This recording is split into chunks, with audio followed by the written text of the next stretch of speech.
right, but they do be crazy. I'm just letting you know. From the pocket to the back. You know?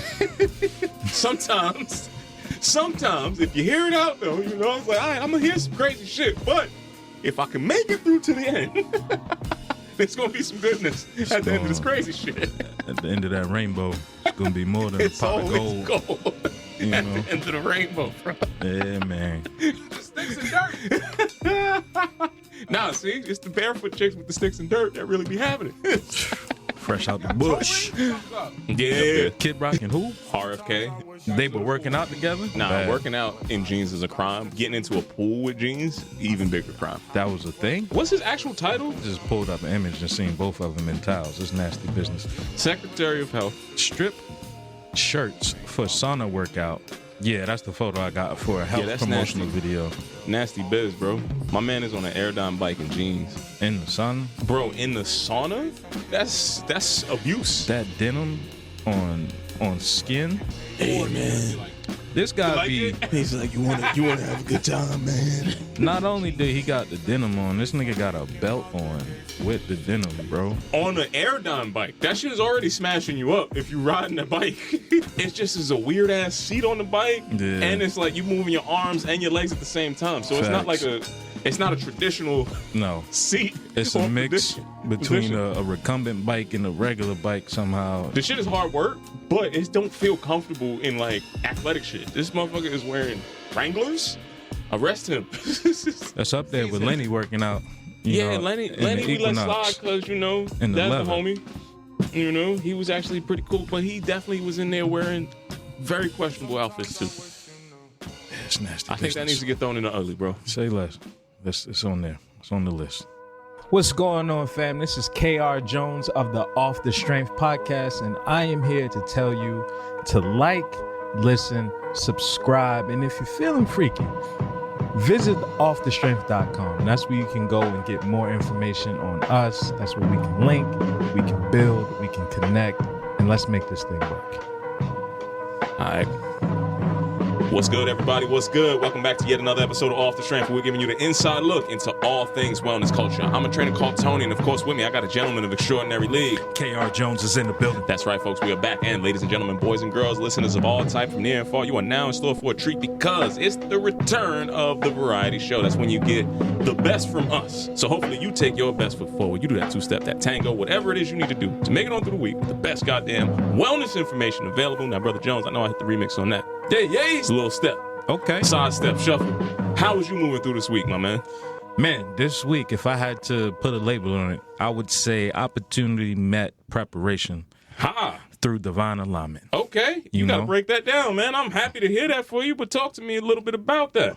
This week, a series of events unfolded in front of me. Okay. Seemingly orchestrated and appropriately timed. Okay. I've been in a bit of a flow state, and I've constantly been noticing signals of being on the right path. That's been the week. I ain't got no more, ain't got no less. I mean, other than the world in a crazy state right now, I done lost a relative. I got another one that's seemingly on the brink, and it's just like life is gonna keep lifing, bro. And it damn sure is. It ain't no stop. It ain't no brakes on that. You just got to keep pushing. And got to keep finding a way to keep making it over these hurdles to advance to that thing that you see as the clearer path, man. And of course, I too was in a very similar kind of revelatory space, Kyle. Ironically, though, it was from, I would say, a moment of reset and hitting the bottom, so to speak. Thing that they don't tell you about the views from the bottom, Kyle, is that you're always looking up. Yep. There we go, right I see that. Right? I see what you did there. Now, so much was on my mind, my man. I couldn't recline either. You know, I did not have a good amount of time to sit back and take in all of the craziness that is the world's problem. I only had enough time to focus on my problems, and that's where I think, ironically, my alignment came in. You know, it is not a fear of doing the work. It's not a fear of having to start back over from the beginning. It is something that I feel like, I know exactly the play to run from point A to point B, and that's going to bring me into something that ironically brings about some of what you were talking about in that perspiration, Kyle. I want to get into this week's Ask the Professional with a quote I heard from Thomas Edison. Now, I'm sure this man, famously a thief, stole this from somebody else. You know what I'm he saying? didn't invent the light bulb. It was a black man. That's exactly why we put him down first before we get to the point. Yeah, but for sure. The point of this is that this quote, likely stolen by this man, talks about genius is 1% inspiration and 99% perspiration, Kyle. Now, you talked about the perspiration from putting that time, energy, and work in. And my brother, I have to tell you that I had a week of putting in a lot of work, reaping what I've already sown, reaffirming to myself that this is the path, it's not going to be changed, and then going forward and finding a way to make it through in still what other people might see as an unforeseen time or an unpredictable time. I am so certain that success is the only option. I can make it through. Kyle, I got to ask a professional. Talk to me. You also seem very determined about a outcome that you cannot materialize just yet. Yeah. But you are certain about how you have everything you need to get there. How do you give that to somebody else who might not have that out there in this world? Man, I'm alluding to something I'm going to talk about a little bit later because I attended an event called Night School, and one of the homies was really taking us to church and dropping bombs on them. Shout out to Night School. I've been there before. Pulled up with Santiago back in the day. It's a good time. To answer your question, the first thing that came to mind was something that my homie Rafa said, and it was basically about freedom. Okay. Right? The example he used was Harriet Tubman and people going back to study her methods, right? Of like, all right, we understood what she did, but we didn't understand the genius of being able to move these people strategically out of the situations they were in, right? Now, when you start to unpack that, you're thinking about freedom that you or nobody around you has seen this other side of it. So you have to have the vision, you have to have that inception of like, yo, I know this is the life I'm in, but I want to be somewhere else. And I can envision that in my mind. So then that means freedom has to happen twice. It has to happen in my mind to see it, and then the life of living it after I experience this happening, right? With all of that, I would say, to your point of how do you give that to somebody else, it's about staying on that path, right? It's about not being shaken off that square. If I have this vision of like, yo, I know it's going to be a better day and success is the only way to get there, and this is the path, you're not knocking me off that path. You either going to join me in the footsteps that I'm laying down, or you going to see me on the other side of it and be like, damn, that nigga was actually on some shit right there. So you can either be a part of this story or see it from afar. I do appreciate that. I will say, as a person who has gambled on himself more than once. Yeah. And has sought. If you don't gamble on yourself, who else you going to gamble on? Well, a lot of people say that, but not understanding that the gamble part of it is really the thing that's going to mean that you are inevitably not going to win that gamble. Okay. Right? A lot of people, I think, hedge in spaces where they do need to have that, hey, you need to put your all in. You got to put all the chips in. That's where that idea comes from, right? Yeah. You need to be able to bet on this and see it through, even if it means hitting the bottom, right? Yeah. Today, that is a very scary thought for a lot of people who need comfort. And I don't want to discredit or discourage anybody who feels real emotion associated to the fear of falling, right? But the problem is, once you've already fallen, what the fuck else you going to take from me?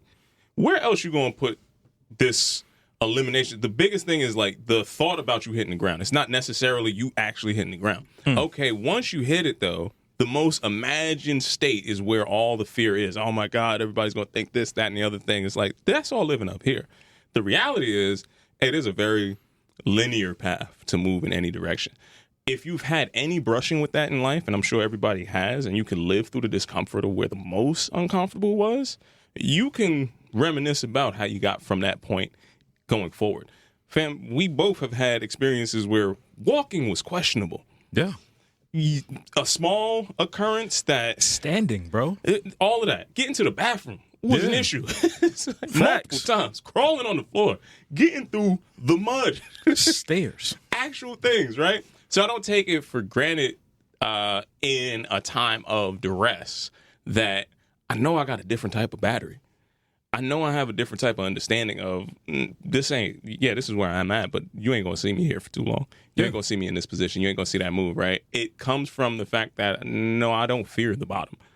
And that is a very powerful thing to take hold on if you can have the fortitude to make it through whatever you fear the most. Now, when you started this question, it was asking how do you give that to somebody else, right? Now, if you haven't had that experience, then there's no way for me to physically give you that, right? I can only give you the insight of like, hey, man, whatever you think the bottom is, just know that once you're there, again, you can only look up, right? And you have to take the lessons of this moment, of that feeling. I can't tell you what your bottom is, but I can tell you that it's coming. I can tell you that it's for sure going to be here sooner than you would like. And it's not going to be something that's going to be comfortable. It's going to force you to grow. Now, I've seen the bottom lots of different ways. Just when I thought I escaped it, hey, look. Get your ass back over here. Some more stuff in the corner. It's another bottom over here, right? Got some baseboards for you.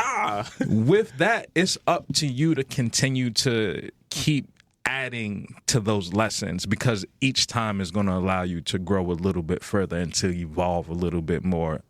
You were talking about the issues that we was going through. Somebody hit me the other day, was like, yo, how you been? What's going on in your life? I'm like, yo, I don't have nothing to complain about. I'm here and I'm standing tall.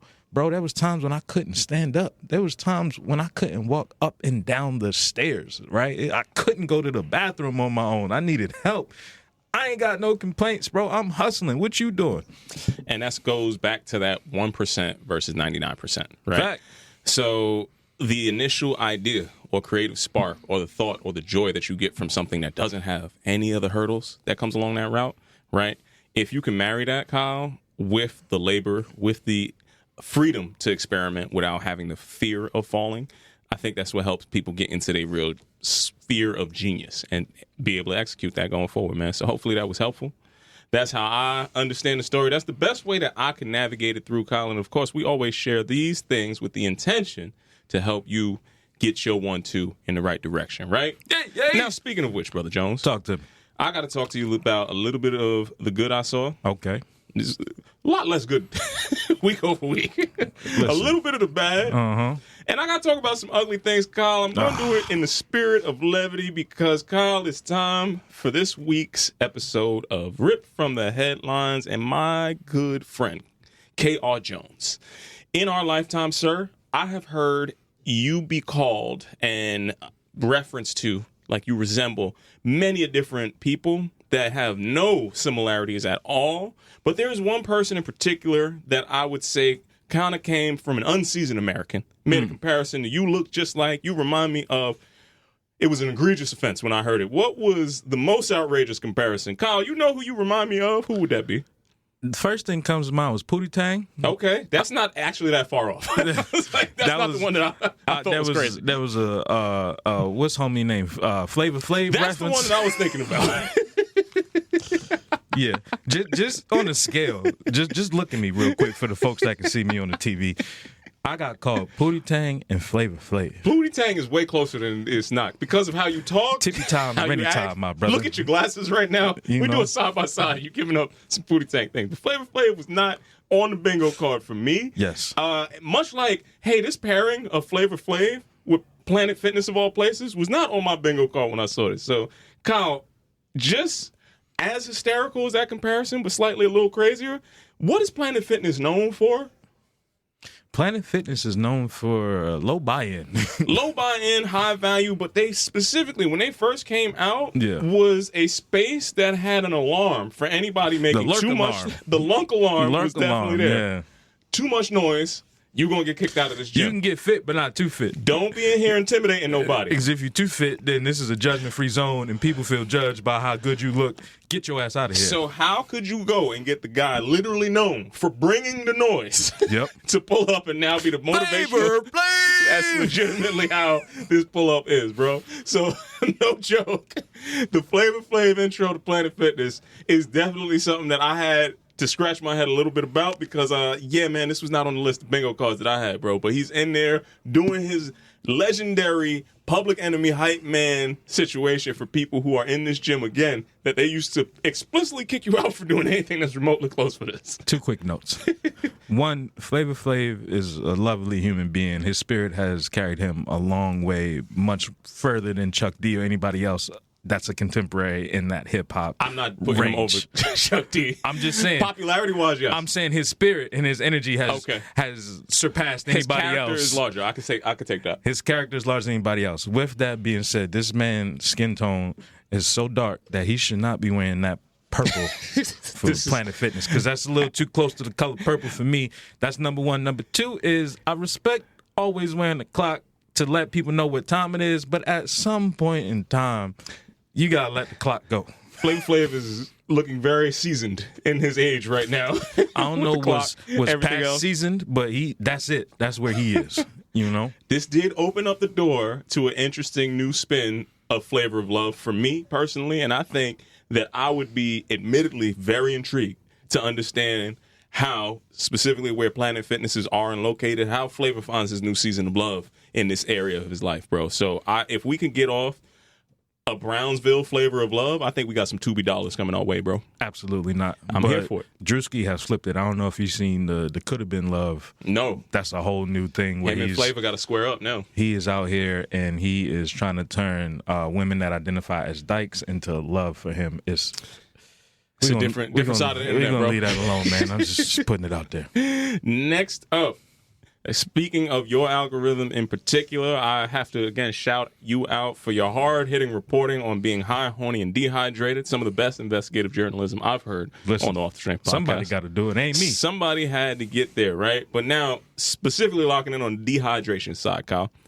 Kyle, if I could tell you that there was a drink that is supposedly the world's healthiest smoothie, and it's going to cure your hydration and might even give you a little bit more boost, what would you pay for the world's healthiest smoothie, my guy?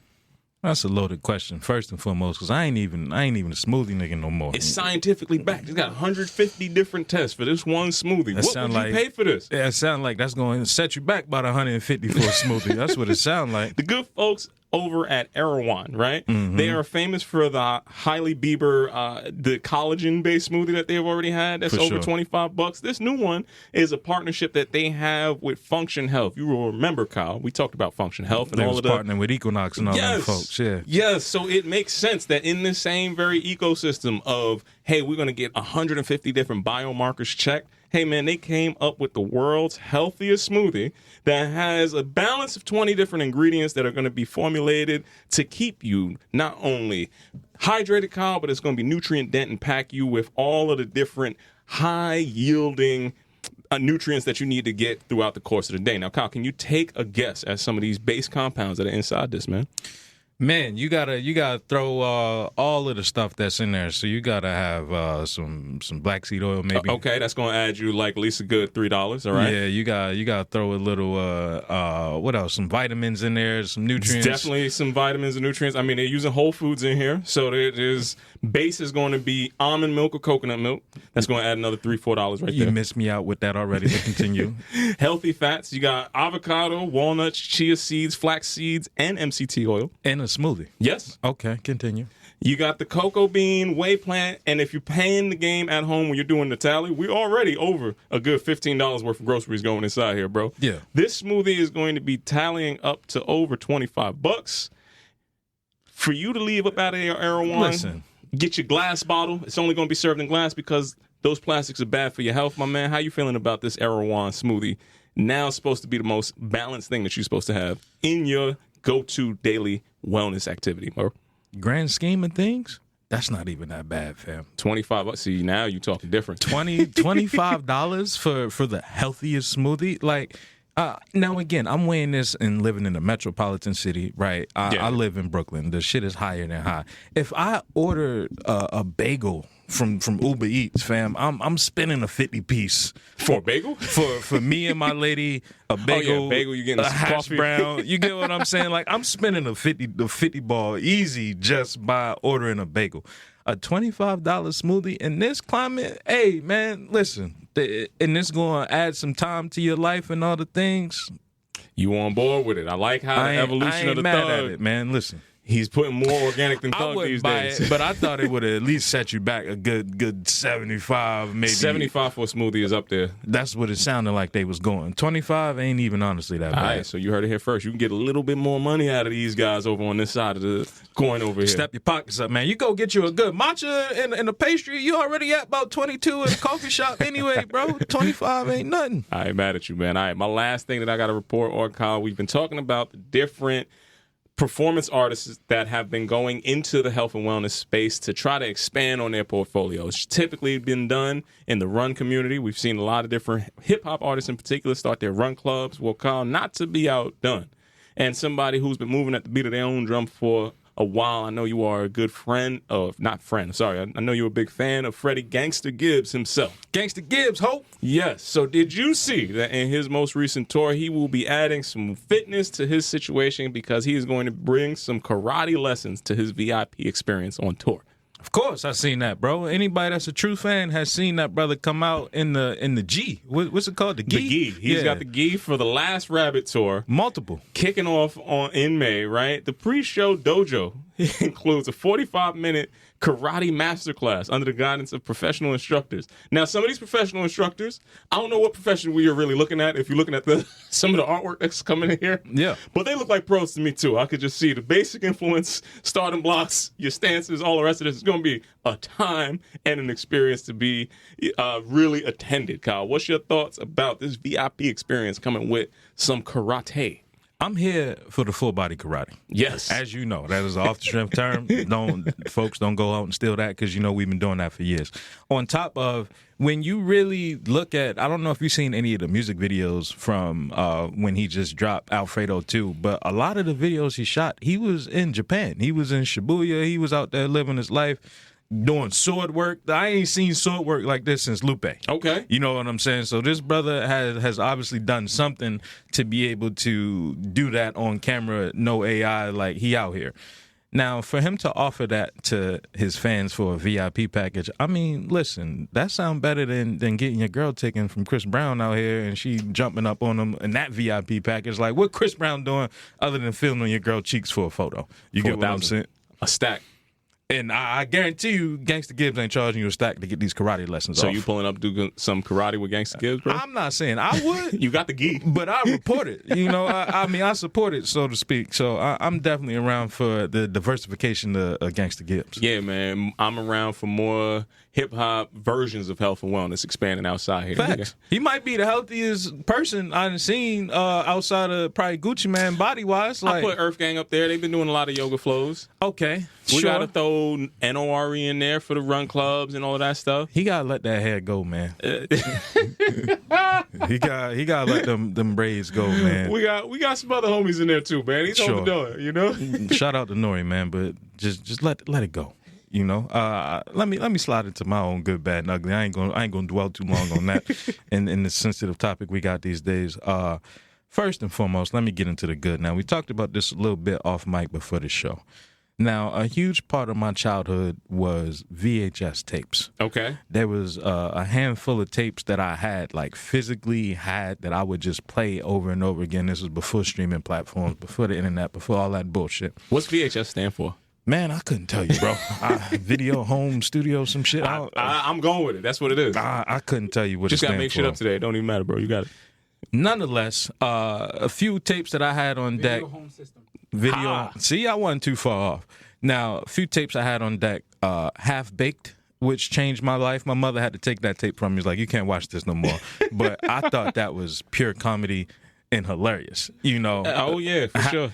Additionally, I also had Cool Runnings on tape. Nice. Now, I'm going to say Cool Runnings because, again, I love this movie. It was inspirational. What I didn't understand was how bad the Jamaican accents were at the time. See, I can see why that rang off in Baltimore, bro. We didn't really have Jamaicans in Baltimore. I get it, though. Until I moved to New York and heard some actual patois, a little broken English. Ain't nobody ever I sound was like like, that. they ain't sound like that on Cool Runnings. What this nigga just say? I need a bouncing ball to understand contextually what was being said to me and in these songs.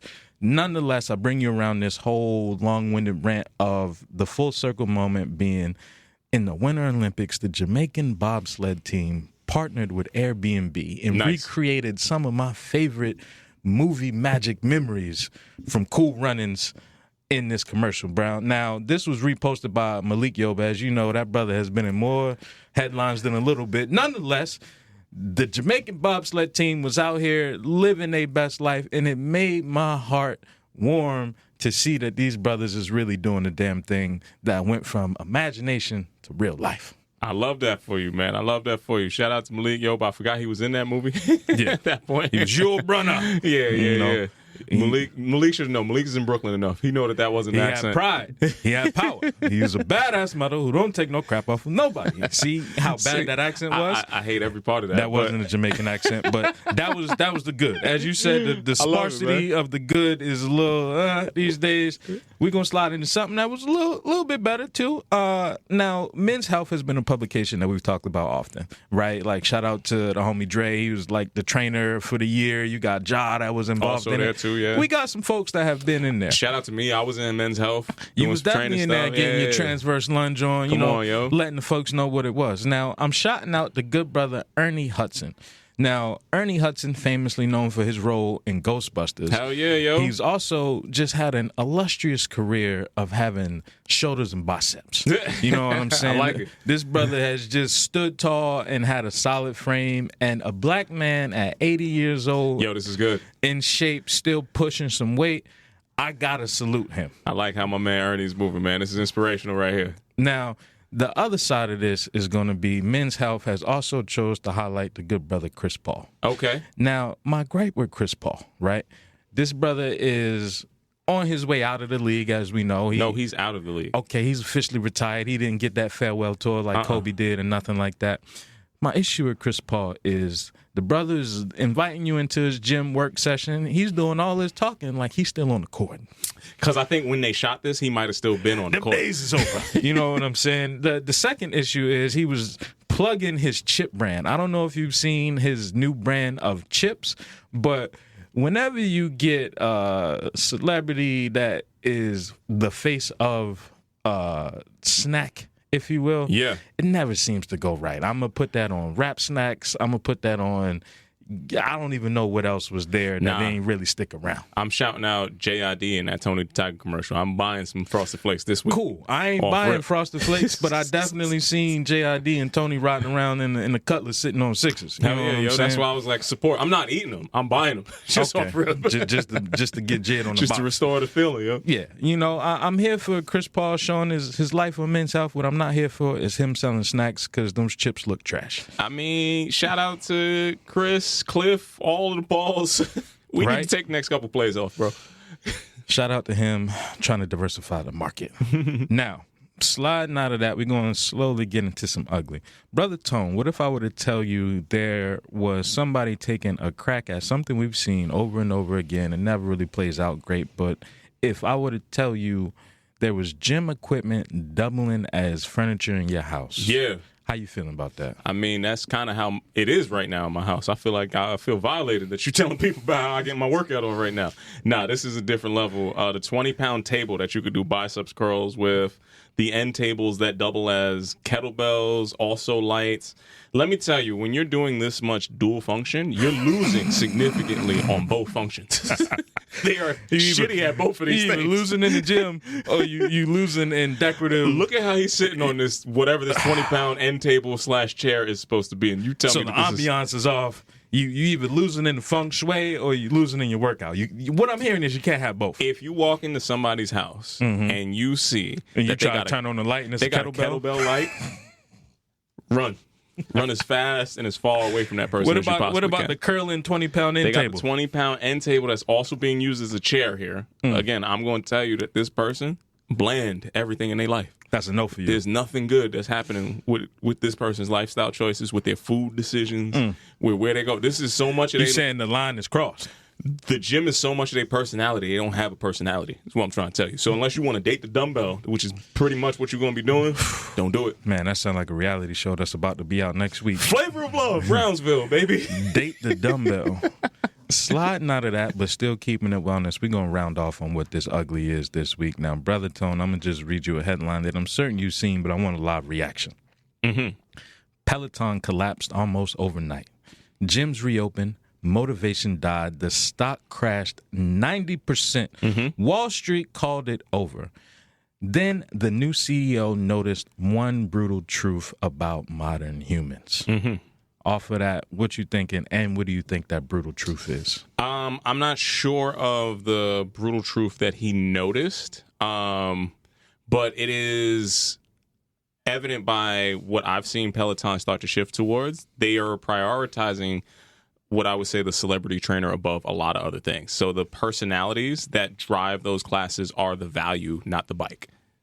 You might be right on the money. Now, first and foremost, just a little backstory. The CEO, he was not a fitness guy. He wasn't a hardware guy. He didn't see the bikes. What he saw was the behavior. But what he did call out was he noticed that people weren't obsessed with cycling. They were obsessed with the instructors, as you said. It wasn't the workouts. They were riding with somebody that they trusted. Now, long ago, we talked about being bigger than the system, right? We talked about the system not recognizing that the pull that they really had was from the people and not the products. Oh, no, I've been on the backhand side of that many different times. Okay. I have felt the cutting edge of that decision-making process. Give a little insight to the folks, man. What we talking? There is a point in, at least I'll take it strictly from a health and wellness professional.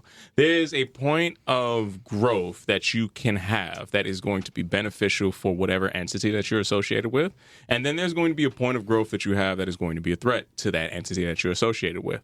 The places that are going to start to get this right for the future understand, kind of like how music industries understood, hey, you need a 360 deal for this health and wellness situation. You need to be able to understand that the motivational component is the human element, is the thing that we keep underwriting, we keep trying to get away from, all the rest of that stuff. You know, the human component has been devalued so much that the slightest thing that makes you feel like you are relatable and human doesn't just get fanship, it gets fandemonium.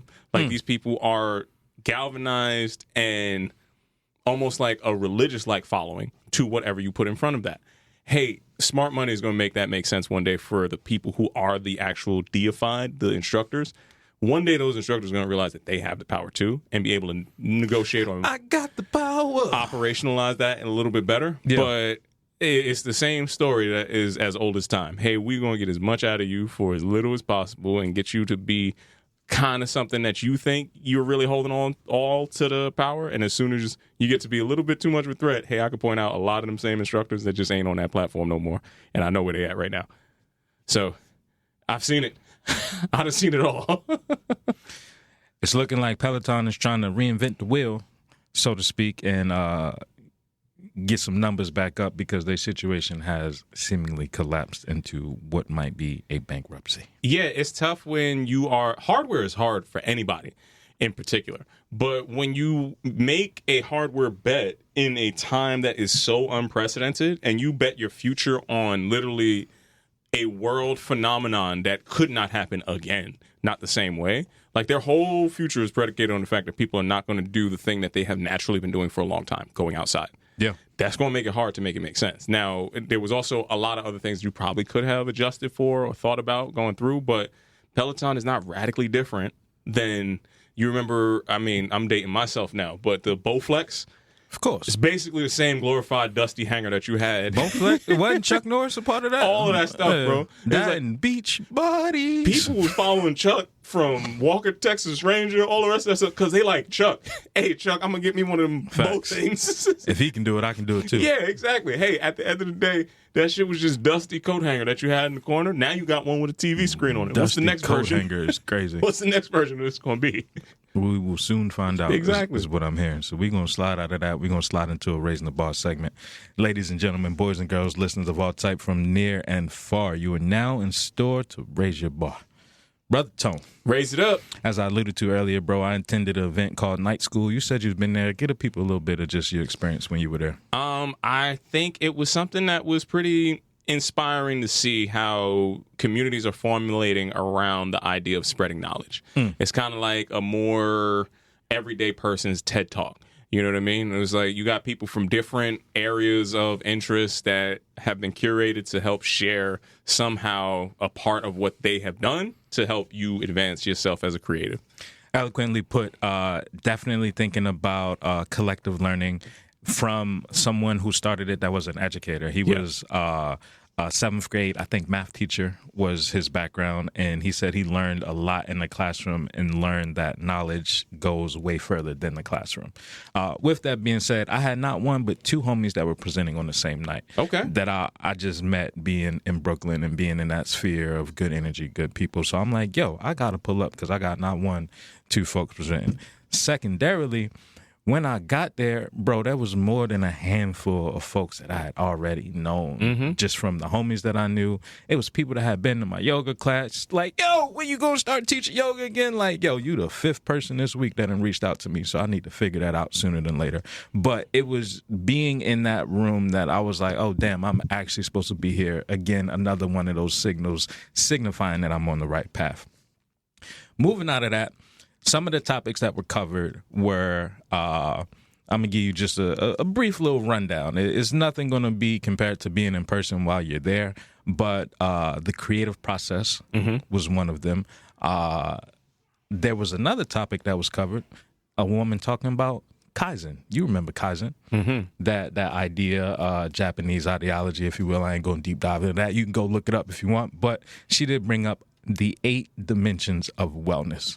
Now, we talked about 5. I'm here to give you 3 more on that list. Okay. We got emotional, occupational, financial, environmental, physical, social, intellectual, and spiritual. Okay. I resonate with that. All 8 of those got to be in alignment. One of them off, your whole shit off. Yeah, I can see that. And I can see how there's definitely some overlap between those. But yeah, if you got any of those in peril or in question, you looking unwell. The last presenter, a dear friend of mine, was talking about overall health and vulnerable populations to disease. So disease prevention, early detection, all the things that you can do to help you live a healthier life, if you will. Now, main thing I wanted to focus on was my homie Rafa. Shout out to him. He was talking about craft.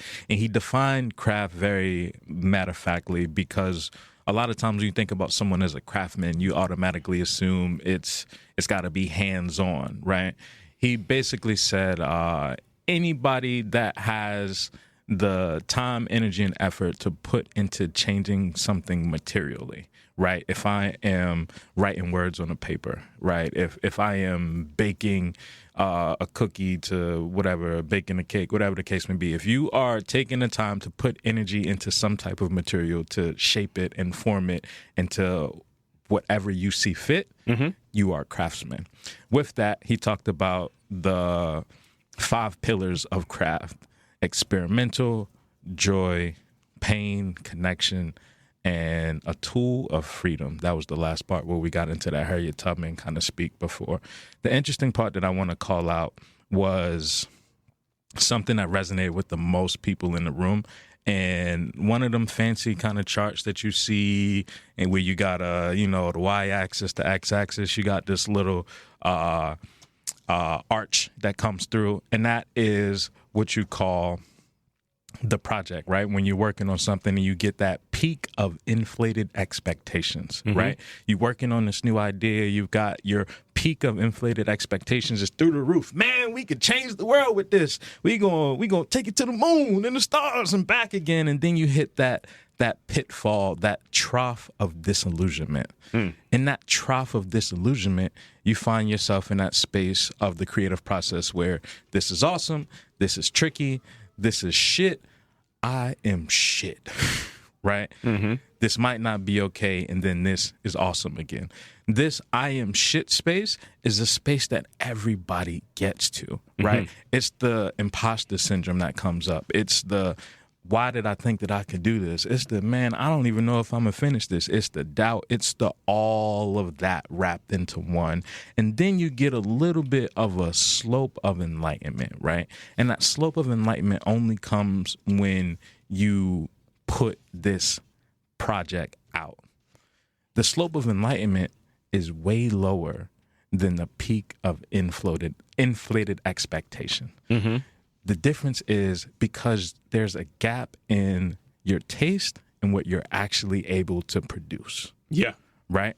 That's not going to be the same. And it takes time for that to grow and for you to literally expand upon that, because you can clearly articulate, that's fire. I want to do that. Or even the inspiration, the stuff that inspires you to create yourself, you can see and be like, man, I want to do this. I want to make that. But then you have to go through this process, and you have to put in rep after rep after rep to eventually raise your output to your taste level. Mm-hmm. Everyone has to go through this, and nobody can escape that process. I thought that was something that was really pivotal into craftsmanship, into the creative mind, into anything that you really want to achieve in life. This is something that is very valuable. The other thing that I'll touch on briefly before I pass it over is there was that flow state that we talked about. Mm-hmm. And the flow state happened on the same type of chart that we had, that little y-axis, that x-axis. But at the top, you have, on the left side, you have skill, and then you have challenge at the bottom. In between skill and challenge, you have boredom, and then you have anxiety. In between both of those is that flow state, right? If you are highly skilled at something but not challenged, it gets boring real easy, right? If you find something that's very challenging and you're not skilled at, it creates that anxiety because you want to be better at it, because you have that imposter syndrome, you have all that doubt and all these things that come up. But somewhere in between both is where you get into that flow state, where I found the optimal challenge to allow my skill level to rise in order for me to get through this shit that I want to do. Yeah. Man's laid that down. I'm talking, they was like, man, this brother took us to church. Like, it was applause. It was all the things, right? So now that I've laid all this out, Brother Tone, talk to me a little bit about how you feel about craftsmanship, and then just that relationship to what it means to create and actually put something out into the world as a brother that has put a lot out into the world. Before I give a full answer to that, I want you to think back to episodes that sound, I would say, in like our 100 range. 100 episodes of Off the Strength and maybe like 150. What did that show sound like? In comparison to where we are now? Yep.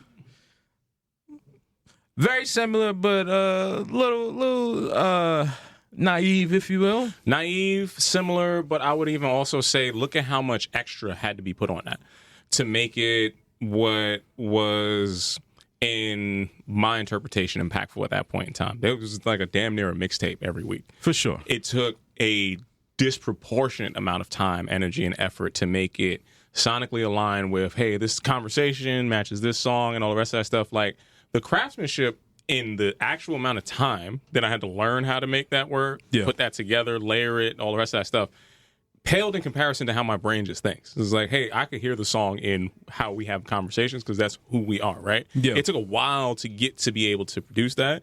Then it took a while to realize that nobody else is asking for that, right? And then it took a while to ask for it. Not even a little bit. But I lay it out like that because it's indicative to what that curve actually means in real time. Yeah. It's like, hey, you can get really good at something that nobody's asking you for. Yep. And you can find the passion and the craftsmanship in it. And then some part of that slide of despair is like, why aren't they appreciating the amount of time, energy, and effort that I put into the shit that nobody told me that they wanted, right? It's not felt.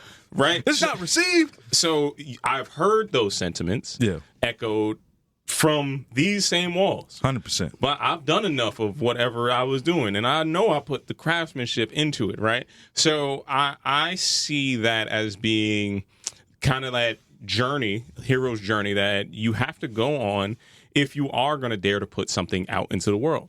And some part along that route is like, well, expectation plays the bigger role in what the disconnect is. It's like, what's your expectation? If there's literally no expectation on it, you probably won't try it as hard. You probably won't put your heart and soul into something that you don't actually feel that connected to. And diametrically opposed to that is, no, this needs to mean everything. I'm putting so much of my faith in somebody's external validation that they can literally decide how I'm going to feel. That is a troublesome place to be because that's the reality of this world. Even if you don't see yourself as an artist, everybody's dancing on that razor thin line because you do need external validation in order to feel the progress, right? But you don't need to have some disproportionate, not connected thought about everything is just going to be great because I decided that it was going to be great today, right? So that journey and that process and everything that comes in between there is something that is a opportunity for you to re-meet whatever type of person you want to be. If you're really going to dare to do something great, you're going to have to be able to grapple with a lot of those concepts along that path. And I say, lastly, as recently as this week, when you are tested in a position where it's like, no, I know I did do all of these different things. Hey, I've made it through a sticky point, and I start to see the, I forget what the next apex is after you go down to that valley of despair, the bullshit. What was the starting to come up? The slope of enlightenment. Slope of enlightenment is something that I would say is akin to acceptance. There's like, if there is enlightenment at the end of that, we started off the bottom kind of side. That's that view from the bottom looking up. That's a slope of enlightenment. Hey, this path didn't need to be this complicated. I did learn some stuff over in this position, and I do get valid feedback on the ground level of what people are actually looking for. Now, you could choose to take that enlightenment, or you could choose to stick with the ego and make you try to go right back to what the definition needed to be when it didn't matter the most. Man, I don't know if I got too much more to add on to that, honestly. I think that was eloquently put. I'm specifically just going to talk about that expectation part at the end, because I think that expectation is more akin to intentionality, right? Mm-hmm. Of like, I did the work to create this thing. I made it through the bullshit and all that other stuff, and I'm going up that curve of enlightenment. But that knowledge is, now I have the intention of, this is now a product. Yeah. Now I can position this accordingly to actually make money. Now I can scale from this. I can use all of the lessons and bullshit that I learned within this process to replicate this over and over again. And I think that part of it is the growth element if you're looking to evolve in that type of skill. But again, that's not something for everybody, and that is something that you have to intentionally lay down the foundational groundwork to build upon. Takes years.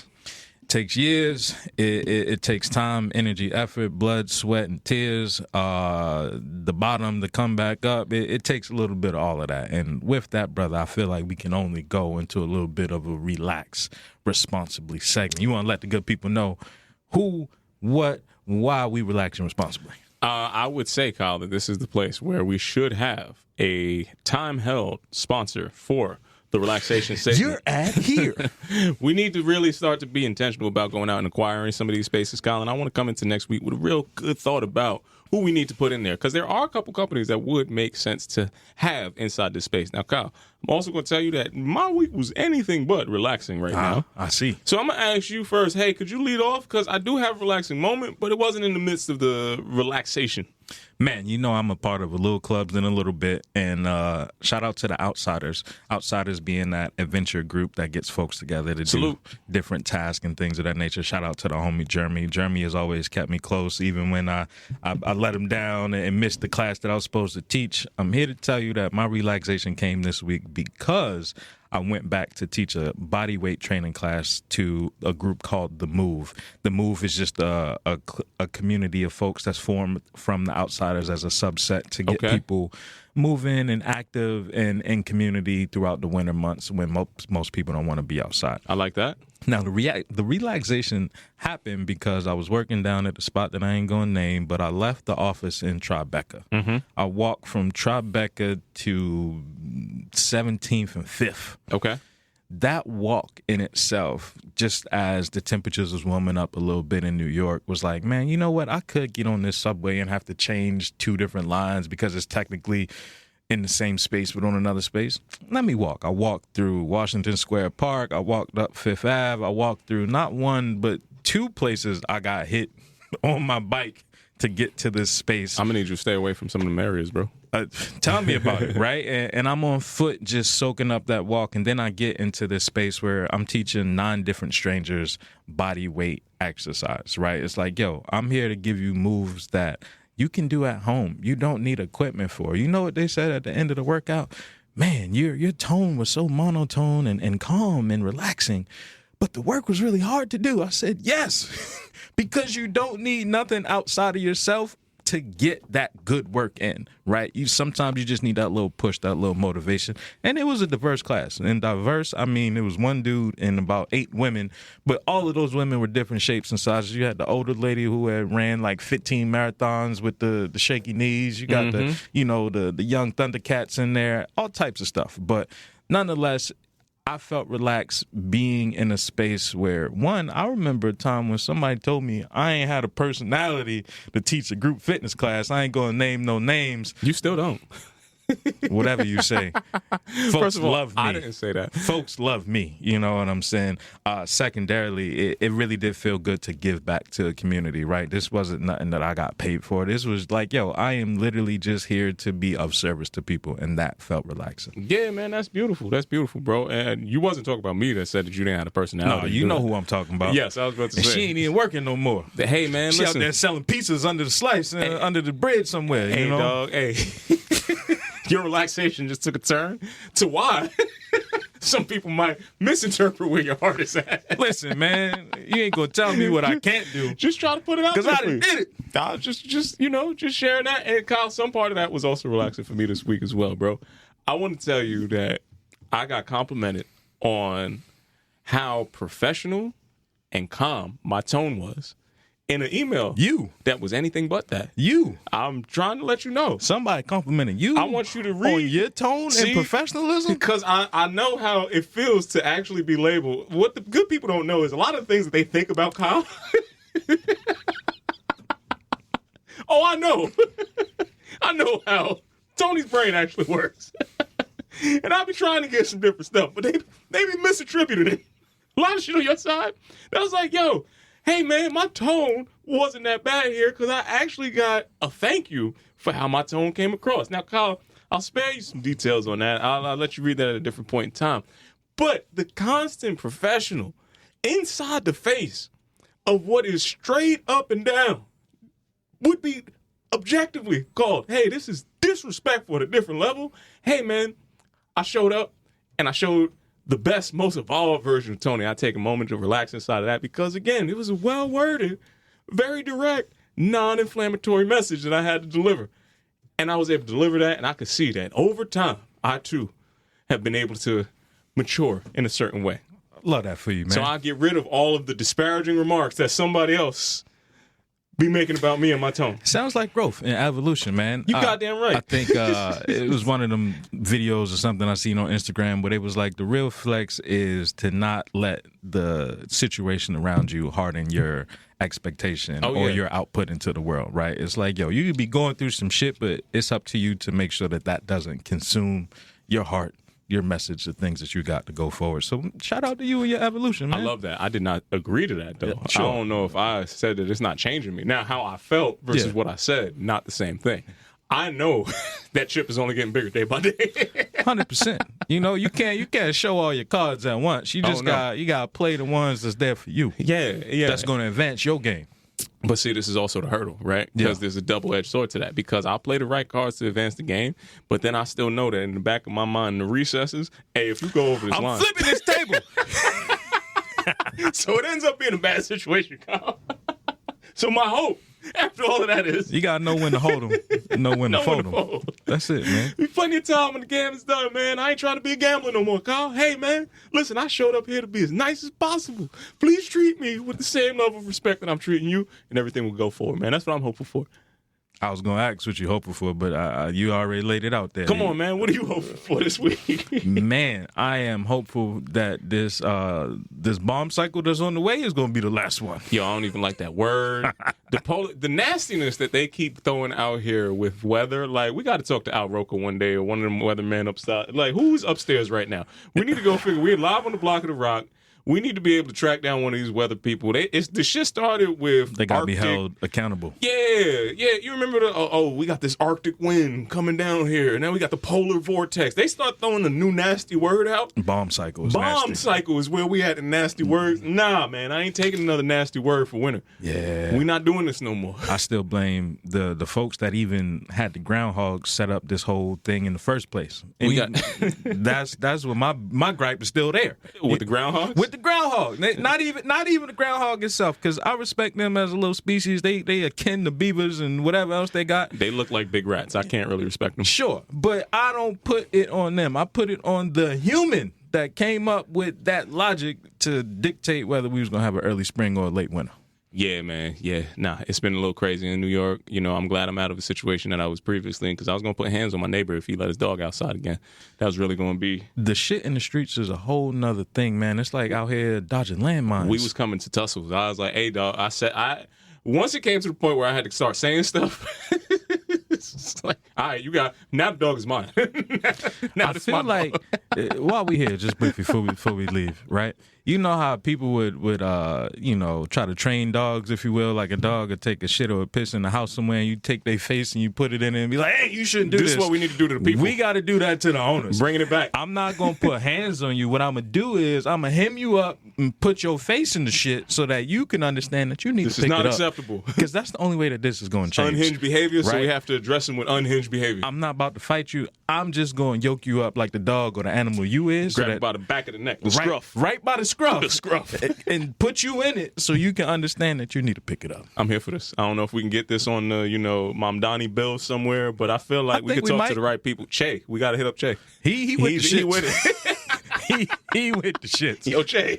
He finally did pull up on the fire, bro. He got my vote for whatever he got moving forward. He's out there on the bikes. Now we grabbing people by the scruff. Put them in there. That's all I got on that, man. And you got anything else you want to leave the folks with? That's it, man. How about we just let them know how they can get in contact with us if they need to touch down with us this week? And other than that, let's get up out of here, bro. Man, if you want to visit us, you can come on down to the block of The Rock. That is where you can see us record live and direct at Newsstand Studios, or you can visit us online at offthestrength.com on Instagram. If you can't make it in, you could always visit Instagram at Rockefeller NYC or X Roxon NYC. Once again, it's been another fantastic episode of Off the Strength. I'm a trainer called Tony. KR Jones, none of that made sense. Don't check me. We're going to go right over here to this camera because that's where the camera was this whole time. I don't know where Kyle is pointing. Peace and much love out there. Until next time, we'll see you soon. He like calmly like, yeah, man. To the moon. To the stars. What's good, everybody? I'm a trainer called Tony, and I am here from the infamous Off the Strength podcast, asking you today, listeners, viewers, wherever you may be, to please like, listen, and subscribe to our podcast. This is how we're going to continue to be able to deliver you the best goddamn wellness information out here. So if you want to keep hearing this, and you want us to keep growing, you are a part of this show just as much as anything else. So please go to offthestrength.com. Make sure you check out our blogs. Make sure you check us out on IG. And if you're hearing this voice and you didn't hit that subscribe button, know that Kyle is going to come looking for you. You got that right.